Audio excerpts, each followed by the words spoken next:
আসসালামু আলাইকুম। আমরা এখন ন্যারেটিভ স্টাইল নিয়ে আলোচনা করব। কি নিয়ে?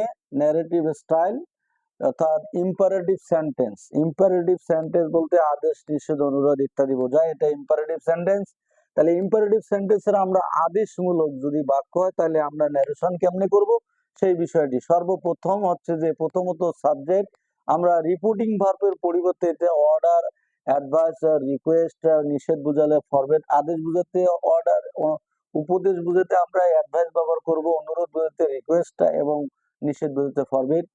এবং কোমার পরিবর্তে আমরা এখানে এখানে টু বাদ যাবে, অবজেক্ট থাকলে অবজেক্ট আসবে। কোমার পরিবর্তে যেটাকে আমরা ইনভার্টেড কোমা বলি, আর ইনভার্টেড কোমার পরিবর্তে টু আসে, তারপর ভার্ব থেকে শেষ পর্যন্ত। আসুন এরপরে আমাদের এখানে বলতেছে কি যে he said do the work, he said do the work. তাহলে এখন আমরা এখানে কি করব যে হি সেড, তাহলে ডু দা ওয়ার্ক, কাজটি কর, এটা অবশ্যই আদেশমূলক বাক্য।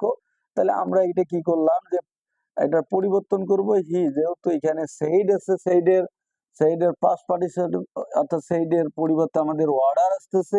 আমরা ও আর ডি ই, যেহেতু পাস্ট এজন্য ইডি অর্ডার।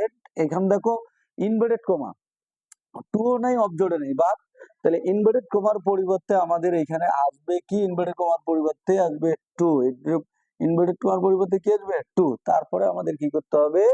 ভার্ব থেকে শেষ পর্যন্ত অর্থাৎ do the work, do the work আমরা বসে দিলাম, do the work, do the work. এটি শেষ হয়ে গেল।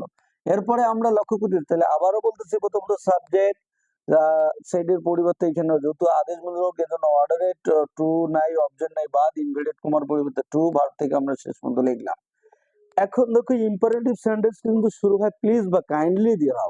প্লিজ বা কাইন্ডলি দ্বারা যদি শুরু হয়, তাহলে প্লিজ এবং কাইন্ডলি দ্বারা শুরু হলে আমরা কেমনে করব পরিবর্তন? তাহলে প্রথমত আমি স্ট্রাকচারটা বলতেছি। প্রথমত সাবজেক্ট রিপোর্টিং ভার্বের পরিবর্তে এখানে অর্ডার, রিকোয়েস্ট, টেল অথবা টল, টু বাদ যায়।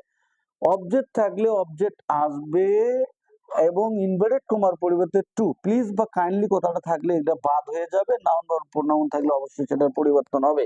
তাহলে আসুন আমি যে বিষয়টি এখানে খেয়াল করতেছি আপনাদের মাঝে উপস্থাপন করতেছি। প্রথমত এখানে দেখো he said to me please help me, he said to me please help me.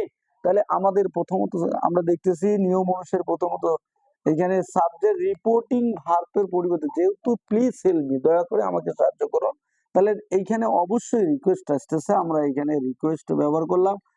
R U Q U S T, যেহেতু পাস্ট এজন্য ইডি যুক্ত করবো, রিকোয়েস্ট। এখানে টু বাদ গেল, অবজেক্ট যেহেতু আছে, অবজেক্ট মি আসবে। কোমার